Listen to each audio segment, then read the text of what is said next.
Former Vice President Mike Pence has weighed in on the federal indictment of his former boss Donald Trump and his own campaign for the 2024 Republican nomination. He says he had hoped Trump would have come around to accepting the result of the 2020 presidential election, but also attacked the former president's position on fiscal policy. That Donald Trump's position on the national debt is identical to Joe Biden's.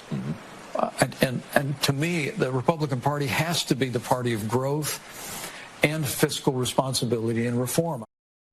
Joining me now live is former White House Chief of Staff Mick Mulvaney. Mick, good to see you. Thanks for joining us. So I guess a bit of an attack by Mike Pence. Why this tactic, do you think, and is it going to work? Yeah, Danica, that's about as much of an attack as you're going to hear from Mike Pence. He's one of the most genuinely nice people you're going to meet, and that's about as aggressive as he's going to be. He has to do it because he's looking for differentiation between him and Trump. He's doing it on the right topic. Trump has agreed with the Biden administration on spending. He's agreed with some of the Biden administration on abortion. So he's given his Republican opponents some openings. But I just cannot help but think, knowing all these men, and I've known Mike Pence for 15 years, we served in the House together, he's not the right person to deliver that message. He needs to be out convincing people that he's an honest alternative to Donald Trump. I don't think he's going to do an effective job of making people decide they don't like Donald Trump anymore. And just on that, in terms of Mike Pence's voter base, how is that different from Donald Trump? So many of them possibly actually Trump voters?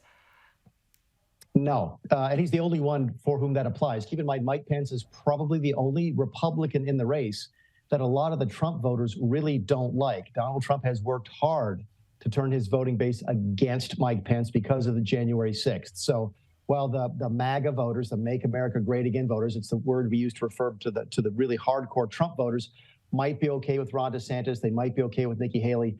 A lot of them are never going to be okay with Mike Pence, and that is going to dog him through this entire race.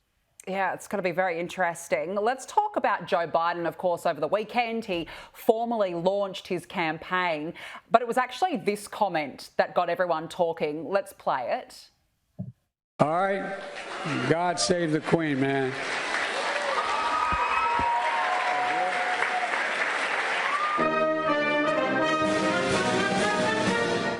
Okay, so Mick, God save the Queen was the comment there. Yeah. But, I mean, what's your reaction to that, firstly? No clue, none. In fact, No. I talked to some Democrat friends of mine, and we have no idea. That's the kind of thing, Danica, that could cause him difficulty. Keep in mind, Biden is at the top of the ticket for a couple of very simple reasons. Number one, he's the incumbent president. You would expect him to be running for re-election. But number two, and probably just as importantly, he's there to beat Donald Trump. He beat Donald Trump in 2020, and the Democrats simply want him to do it again. He did it in 2020 by simply staying out of his own way.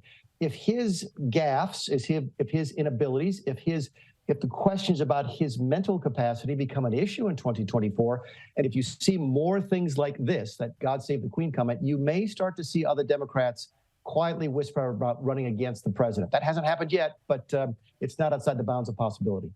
Oh, that would be quite interesting. And we know over the last few years, like his minders have really tried to, just deflect the criticism of these sorts of episodes that the president has done. Do you think it's going to become an issue for him, though, throughout the campaign? Well, here's the issue. When the president is the president, and I ran a White House, you can protect the president. You can sort of control when the president is in front of the press and when he's not. That's when he's acting as the president.